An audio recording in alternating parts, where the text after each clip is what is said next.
Hello everyone, welcome to episode 5 of Zoom Full Ring. Before we kick off today, I have to apologise quickly that this video is a little delayed.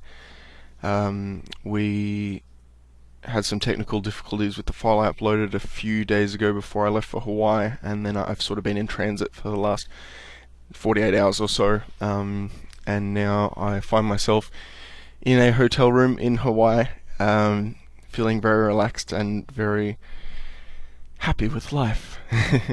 I'm in Honolulu, and we've been here for about 24 hours now, and I finally found myself with a power adapter so I can plug my Australian laptop into a US power socket and some stable internet that I'll be able to upload and download with.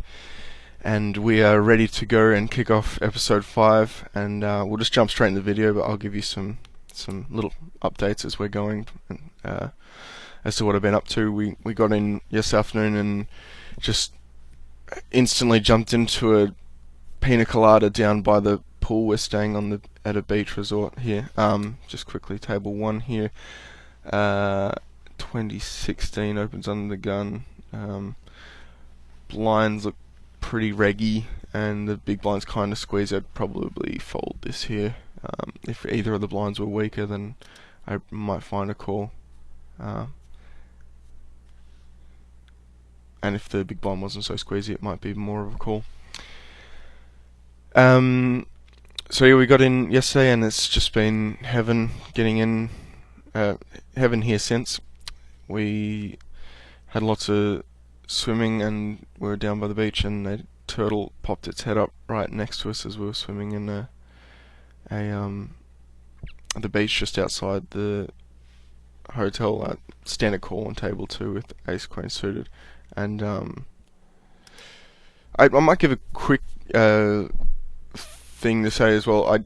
I have already done a video review on Jerome on the older video that he sent me, but we're not using that video now. We're using a new video, so I haven't seen this before. But we did encounter some betting issues that really kind of shocks me, because I've worked a lot with Maskman on his bet sizing, and I was a little disappointed to see it creep in, and a little disappointed again to see on table 2 here this bet size is pretty significantly too big. Here,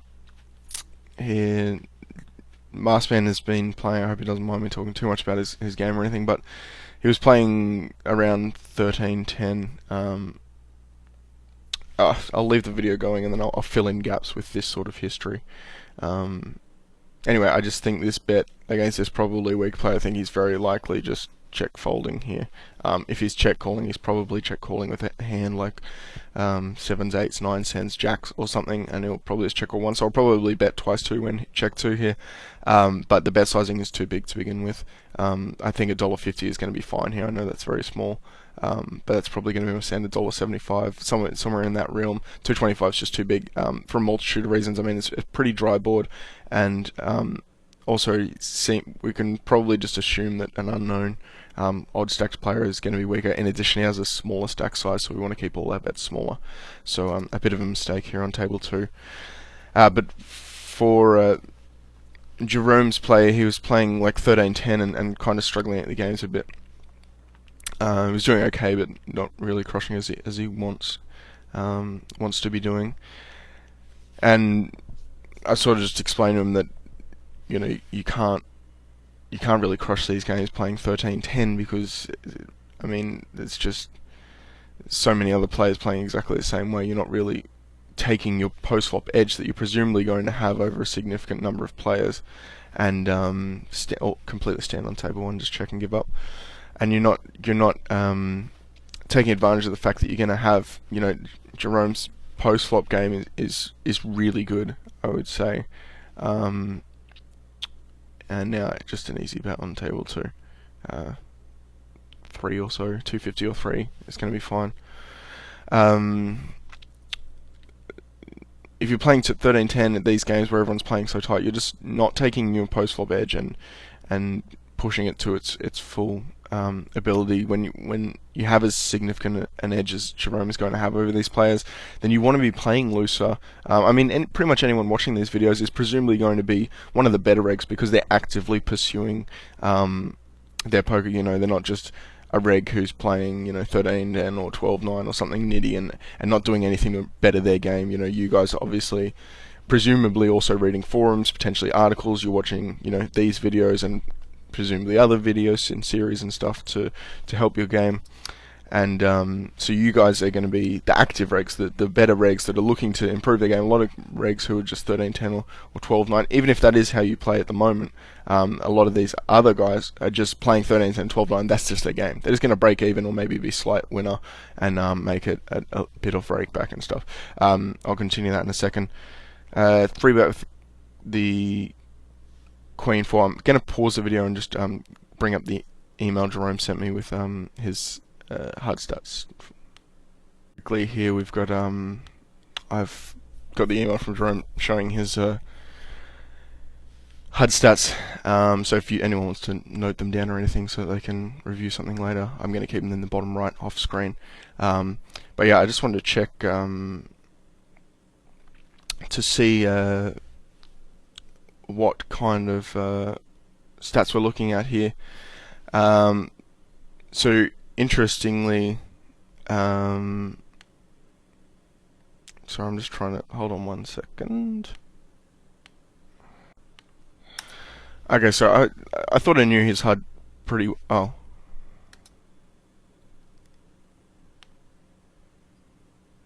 Yes, we're back. Sorry. I'm getting a bit confused. I'm using the Mac Camtasia for the first time, and it's totally different to Windows. I got a bit confused because I thought I knew Jerome's HUD fairly well, and I was looking at Ticklish's HUD stats, which had a 46% fold to 3-bet. I was like, why would we be 3-betting that? But we're not. It's a finisher who has a pretty high fold to 3-bet and is playing kind of semi-lag. So that's obviously a good 3-bet there. We will continue. Queen 4 standard 3-bet there.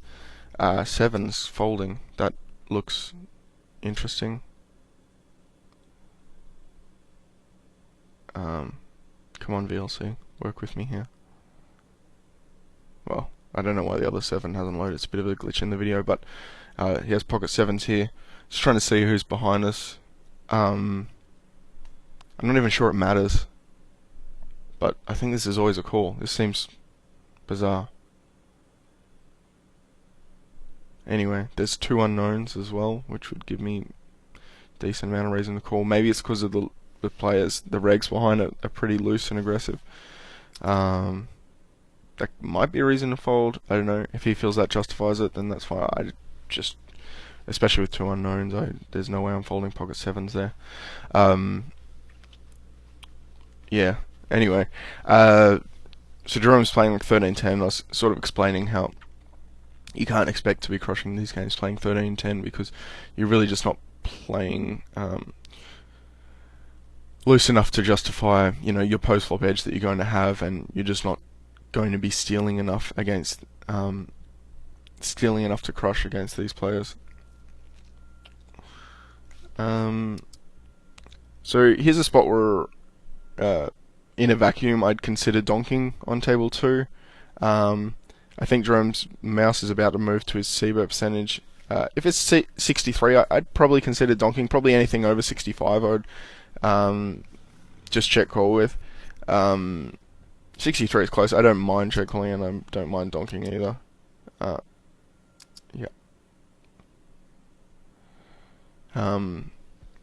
But I would have at least liked to see him consider donking. It's something we've been working on a lot, so I should expect at some point in this video that we will see some sort of donking.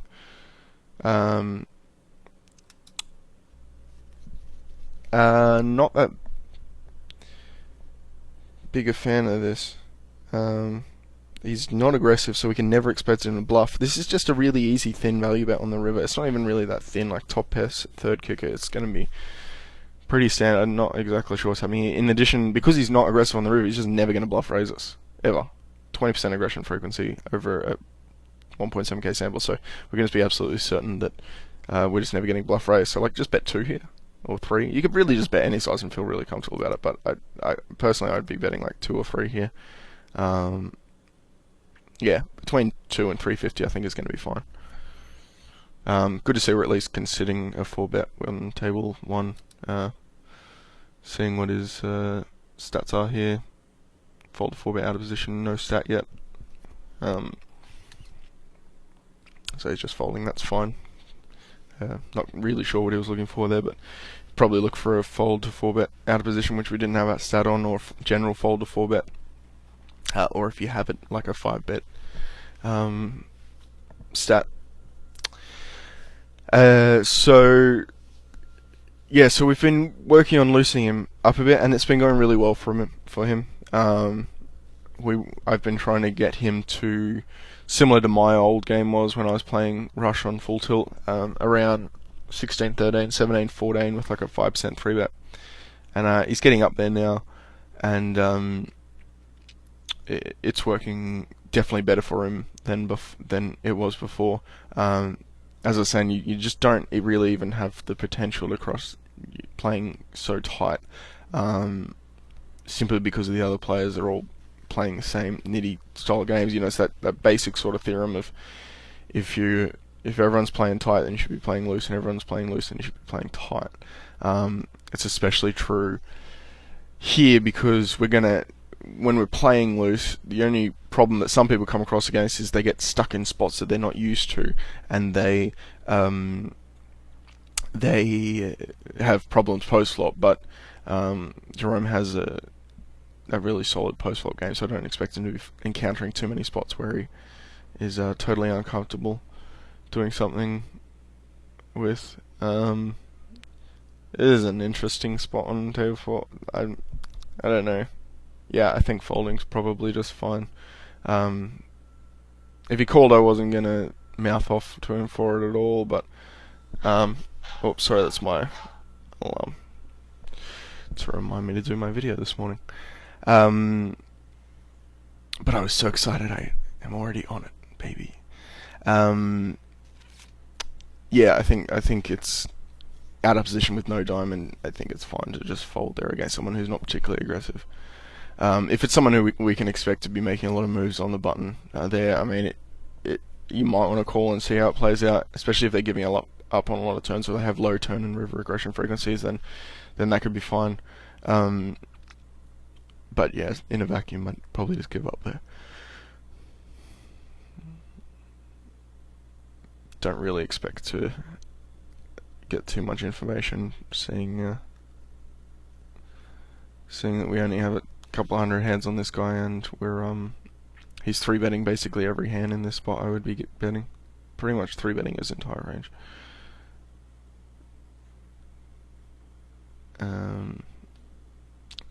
He must have seen something in a 4-bet stat that he liked the look of, fold to 4-bet, or that he never 5-bets maybe. The sizing, I think it's a little on the bigger side. Is interesting. I think that's an absolute min 3-bet, 4-bet. And yeah, I think we're just priced in a call now. I feel like, at least in you don't get a lot of min 4-bets. Min 5-bets for starters, so it's really hard to say in a vacuum or anything. But the last few times I've seen this from a reg, it was the nuts versus me. And I got in ace king, I think. I think it happened maybe 2 or 3 times in the last month or 2. So yeah, I would tend to think this is probably the nuts. I think this is a pretty good board, although we do have blocker to kings. So I mean, when I say nuts, I mean like aces or kings only. I don't expect him to do that with queens really.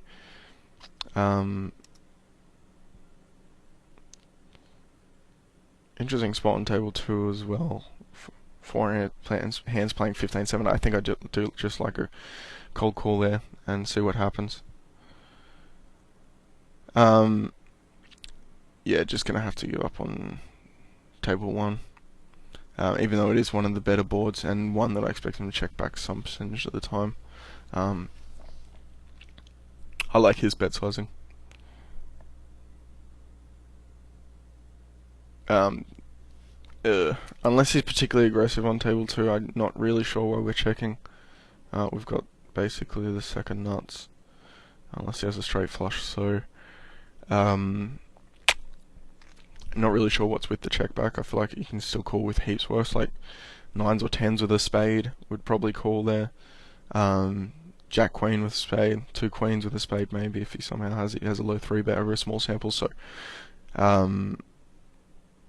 yeah, I just definitely think that's a bet there. I'm not really sure. Maybe he was just focused on this other hand and didn't realise it.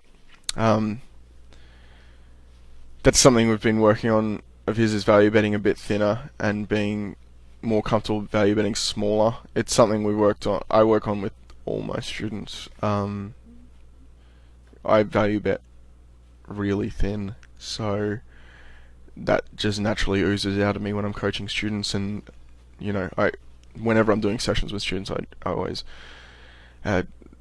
try and make sure they've got the idea that they should take my ideas and concepts as far, or not as far as they want.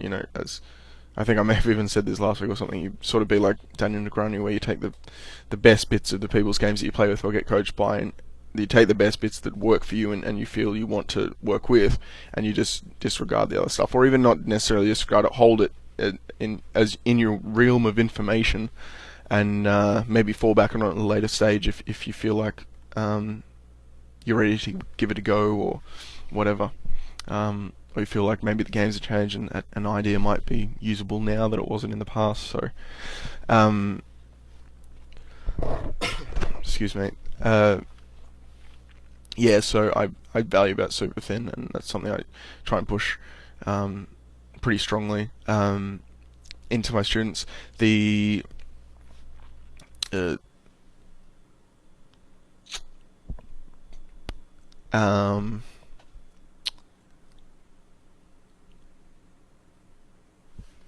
yeah, I guess this is fine table 2. I probably just bet a bit smaller. We're just playing in a vacuum against a guy who's hardly played a hand in 16 hands, so I don't know. I feel like,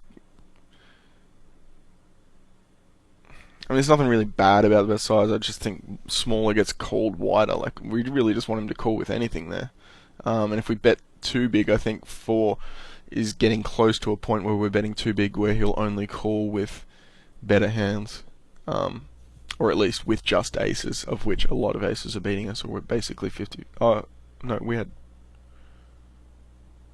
ace 10, so yeah, we're like 50-50 there. So, but yeah, the other thing about value betting thinly and betting small, and also betting a lot when check 2, and just keeping bet small in general, is that it tends to flow over the small bets you're making and the small stabs at pods you're making tends to, or it doesn't tend to, it does flow over into your aggression frequency. The amount that you're betting and the amount that you're being aggressive in pots is going to show in people's aggression frequencies when they see you playing in their HUD. So you're going to appear more aggressive than you are aggressive, but you're going to appear more aggressive than you are. I don't even know. Oh, I see. He's only got $15 left. I was like, I don't even know why we're 5 betting to this amount. Yeah, that seems absolutely standard with Ace King there versus a laggier player. And nice result. So, yeah, taking the more aggressive lines and routes in pots is going to lead to you having a higher aggression frequency, and you need to be aware of the effect that's going to have when other people see that. And the other good thing is that even though you may bet smaller with bluffs in some spots, it's also going to, because you have that higher aggression frequency and higher, flop, turn, and river C bet percentages when you're betting smaller, people tend to, even though you lose maybe a little bit of fold equity,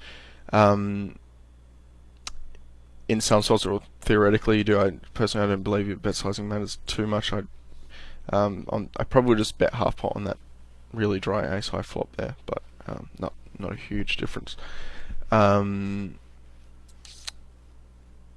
Yeah, what the little bit of fold equity that you lose because of the amount that you're betting. Oh man, I definitely would have ISO'd with King 7. Maybe there's 3 betters behind.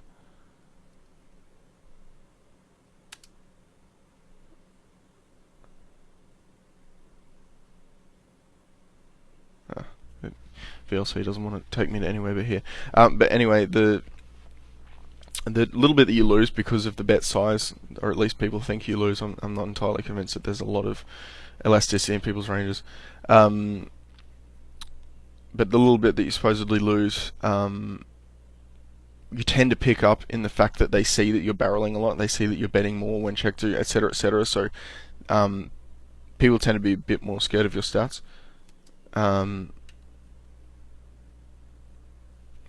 If someone I don't get it. We kind of hovered on the fast fold here and then decided not to fast fold, and then we get a limper. Like if the hand was borderline and we decided not to fast fold, and then someone limps, you would think that it's just fist pump spot. I mean, this is just fist pump steal. The only person that can 3-bet us, and that is probably going to 3-bet us, is Eric in the blind.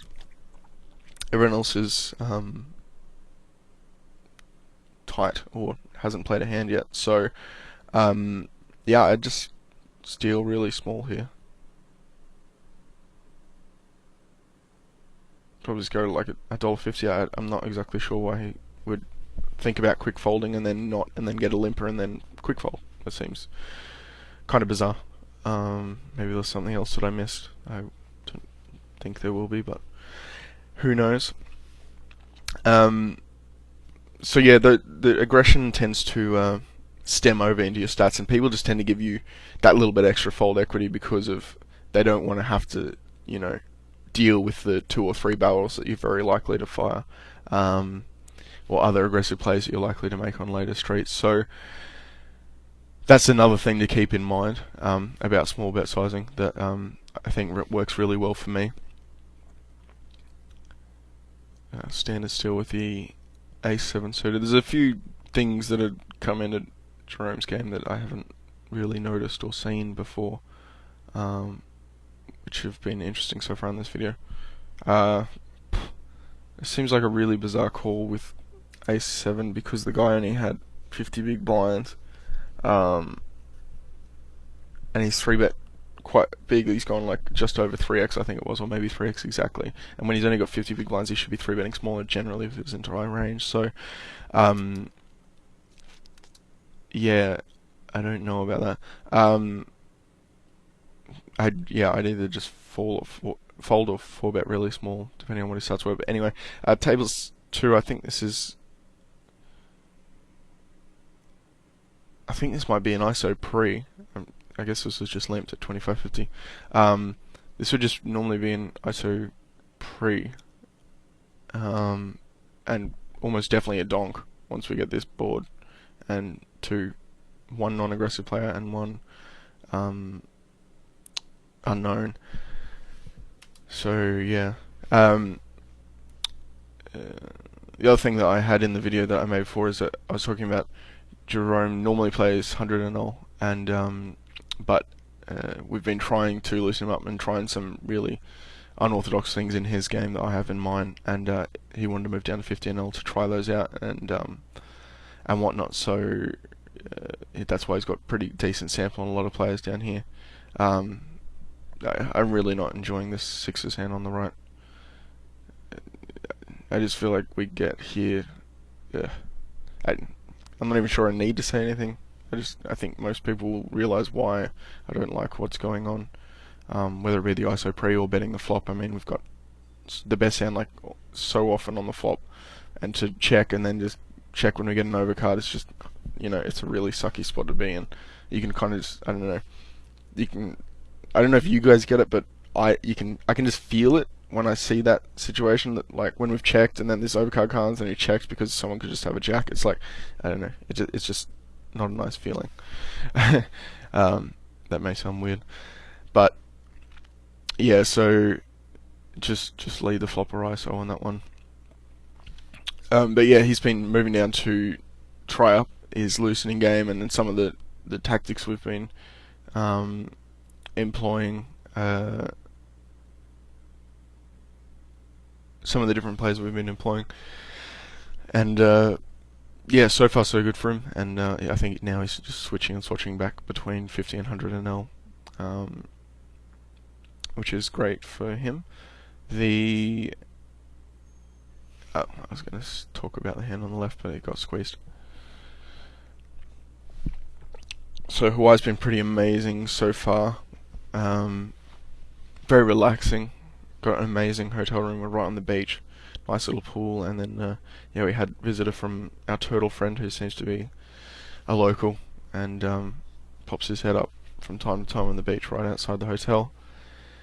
And we're here for another 3 days, I think, and then we are heading to another island for my sister's wedding. And yeah, so far so good. It's just been very enjoyable. We had a few cocktails and whatnot last night, and the alcohol here is much cheaper than in Australia, so we probably spent a little more than we intended on the opening night, but it's all part of the show. I'm not sure that this would be a standard open for Jerome on table 1. Might have just done it for the vid.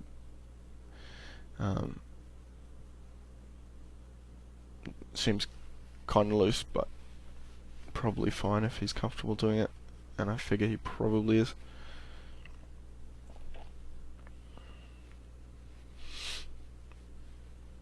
I say not a standard just because I've done, I don't know, like 10 or 15 sessions with Jerome, and I know he's game pretty well, so that's just not something I would normally expect. But when you're recording vids, you tend to go in and out of remembering that you're playing a vid, and sometimes you make a little looser open, and sometimes you might make a, try and be a hero too often, or stuff like that. It tends to happen. But yeah, just beautiful weather here as well. Looking out now, and it's just blue skies all the way. We've got a nice little view of the beach and of the mountains here. Standard call table 2, standard open table 1. And last week we had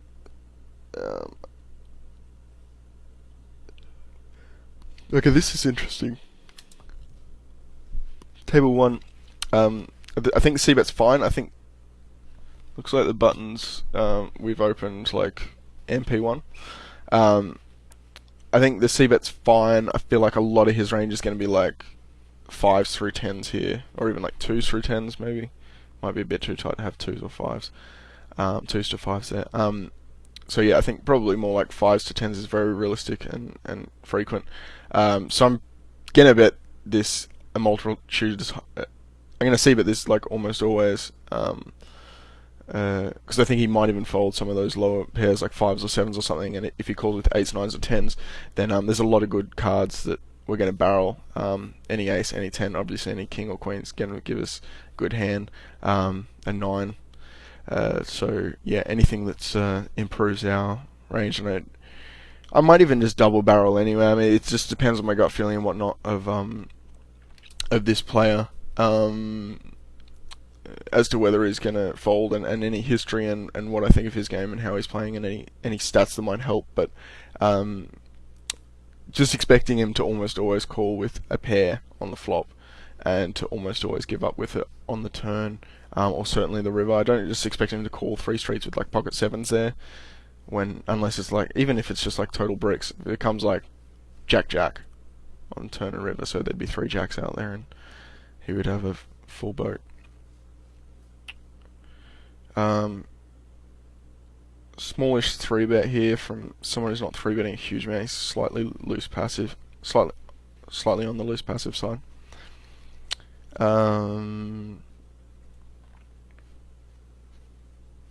Great spot on table 1 to 3-bet.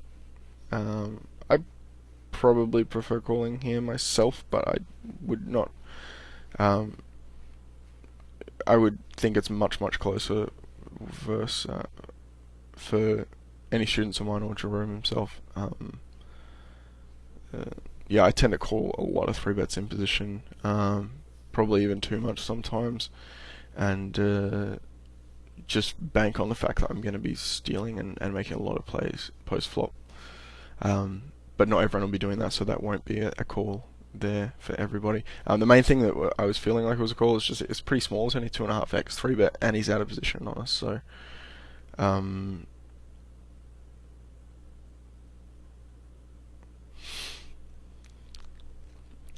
overcalling here is fine. Squeezing might be okay as well. Nah, low fold to 3-bet from the PFR, so a standard spot just to overcall. I might have bet like 50%, 50 cents on the turn on table 2.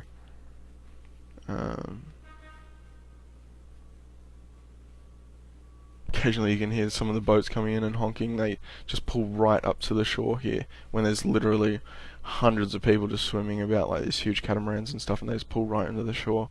And the water just parts like the Red Sea. It's like there's like a guy on the boat, and he, you know, coincidentally has long hair and kind of looks like Moses, and he just like parts the people with his hands.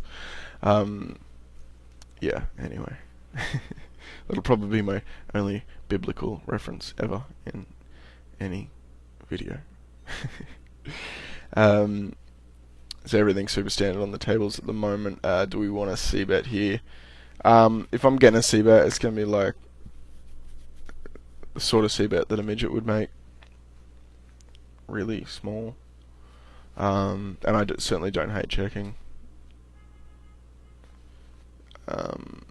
Probably just going to overcall with the king 9. Everyone's got not quite enough money to justify. Oh? That was a mistake. Folding king 9 suited in what's about to be a 4-way pot against what are probably weaker players on table 2 there. Might have just been distracted by the action on table 1. But the bet on Jack 10-8, once it gets checked to us, is super deliciously perfect. Good card to give up on the turn here.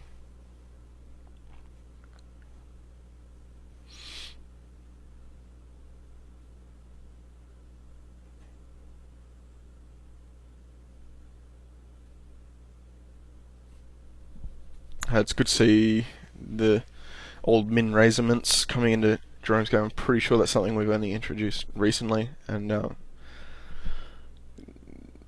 think I may have already said this in another video as well, but I'd really advocate using a min raise on the button as a standard. I tend to do like probably 70% min raise and 30%, or maybe 25%,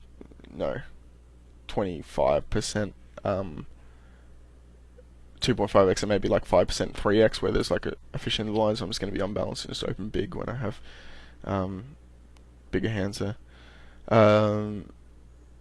Great spot to 3-bet on table.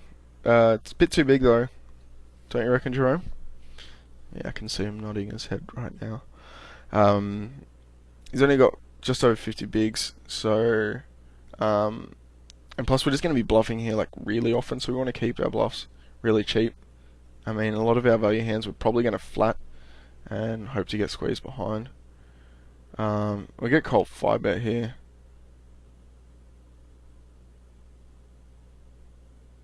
I mean, I don't hate 5-betting here if he goes with it or something, but yeah, obviously folding there is super standard. You'd need a good reason or some sort of history to go with it there. Just call. What are you even thinking? Don't need to look at any stats there.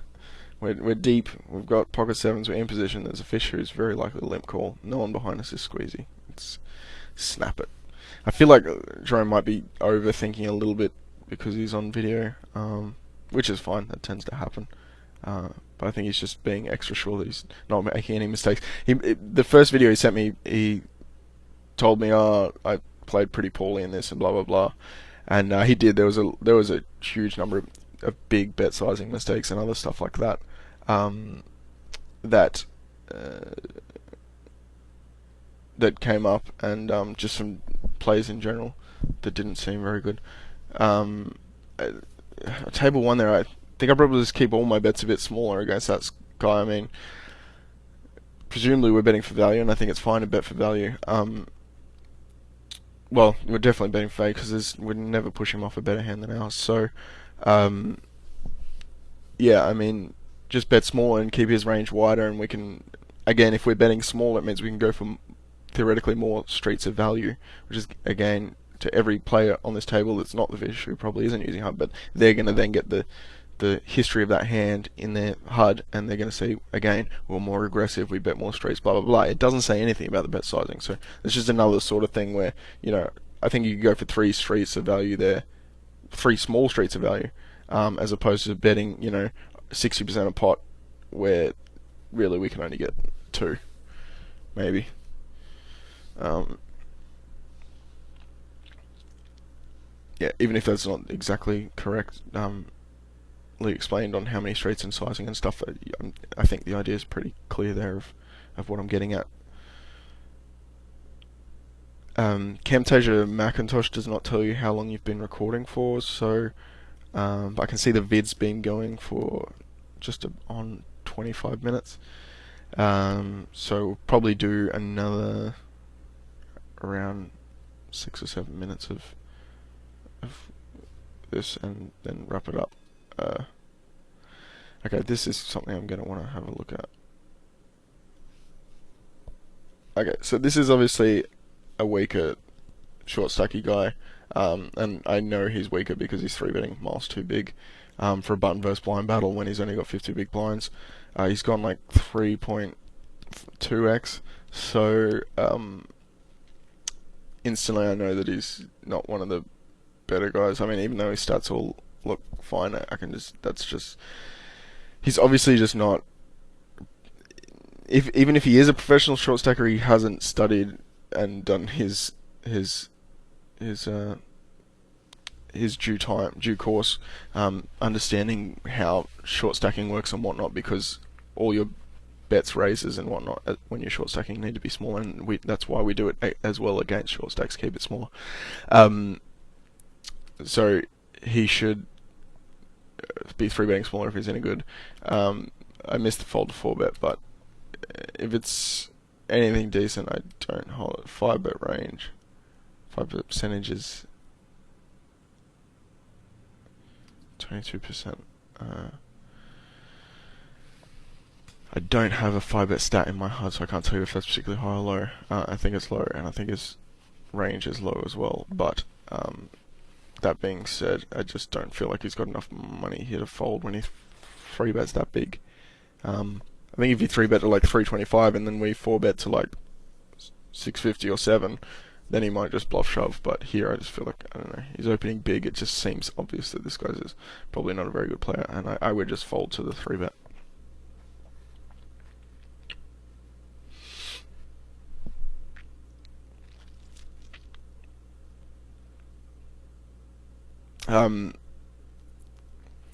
I tend not to. I mean, obviously there are some spots that are just clearly good and clearly great to work with, but I generally try not to level myself against needier players. And this goes for both 6-max and 4-ring. Like, I just feel like the times when I have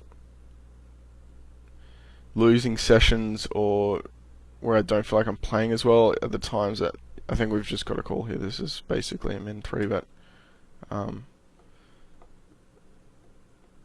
Yeah, I don't think there's any way we could ever just fold there. Anyway, la la la la la la. My bad sessions tend to come in the sessions where I'm just leveling myself against nits and trying to do a lot of 4-bet 5-bet game against them, thinking that I'm playing really loose and they're playing really tight, so they know I should be doing this wide and doing this and blah, just getting levels ahead. I just feel like they're nits. Like, I just don't feel like they are really trying to step up levels or I just think it's very, very rare that I actually discovered that they are, stepping up their game and getting into a bit of a leveling war with me and whatever else. It's just important to realize that. Yeah. Otherwise, you tend to just end up leveling yourself and getting it in against people and just getting 5-bet shoved on by players that you know would never 5-bet bluff shove, and you're obviously 4-betting because you think they've got a polarized range and they're bluffing you, and then you realize that every time you do it they're just 5-bet shoving, and you just feel very confident that they're not doing it as a bluff, so you just feel like you shouldn't be. After you do it, you realize you shouldn't be 4-betting these guys.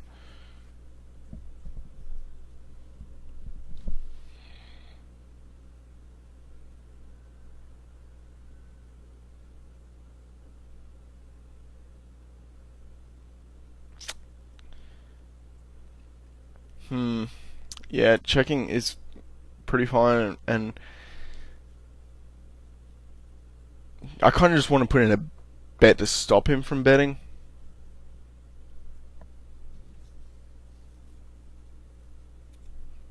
Just trying to think about it for a second. I suppose he's. So I just feel like these sort of players. I mean, again, I'm just vacuuming here, and he just sort of kept snap calling, so I just felt like he was just going to call no matter what. Probably with a weakish hand. I just feel like they tend to call with like a lot of like random 8s and 7 here. I mean, we've obviously got a king block, so it's pretty unlikely he's got a worse king. So, and obviously he's not going to bet a worse king and turn it into a bluff. He's just going to check it. But I feel like they call with 8s and 7s a lot, with the intention of trying to hit trips or 2-pair, and then when they miss out, they tend to make a bet on the river, generally. Some check it down, but it's not as common as it used to be, I think, back in the heydays of poker. So, and on board runners like this, they tend to bet a lot. So maybe there could be justification for check calling, just in the sense that he's never going to bet worse kings, and a lot of 8s and 7s miss, and it's really just exactly a 5 that he should be betting for value. Yeah, so, but generally I might bet like 6 or something, because I feel like he might turn 7 or 8 into a bluff, but he might also bluff catch with it if we bet really small. I don't know, that may be a little off, but it's just my immediate thoughts on that.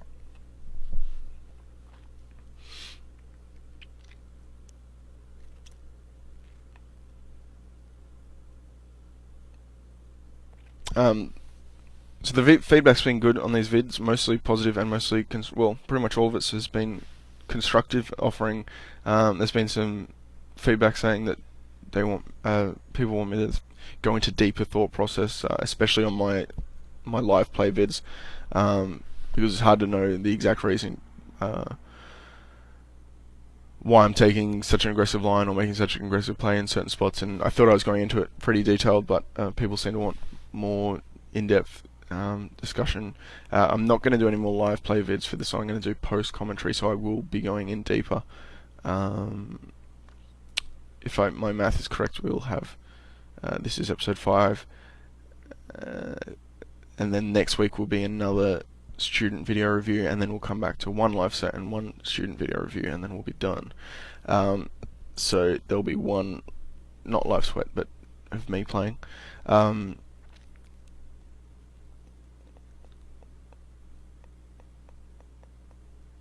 Looks like a good spot to squeeze on table 1. So yeah, I'll definitely make sure that I go into deeper thought process when I'm playing next time. That's really been the only kind of negative feedback that people have wanted more of, or feel like they're missing out on. I think for the student video reviews, I pretty much go exactly where I should be. If you want me to go deeper on these or something, let me know. Otherwise, I think most of the feedback's been pretty positive towards the series so far and whatnot, and I've certainly enjoyed making it. And we'll just make this ace-king hand the last one, as I can hear the pool calling me. No, we're just about done with the video anyways. Alright,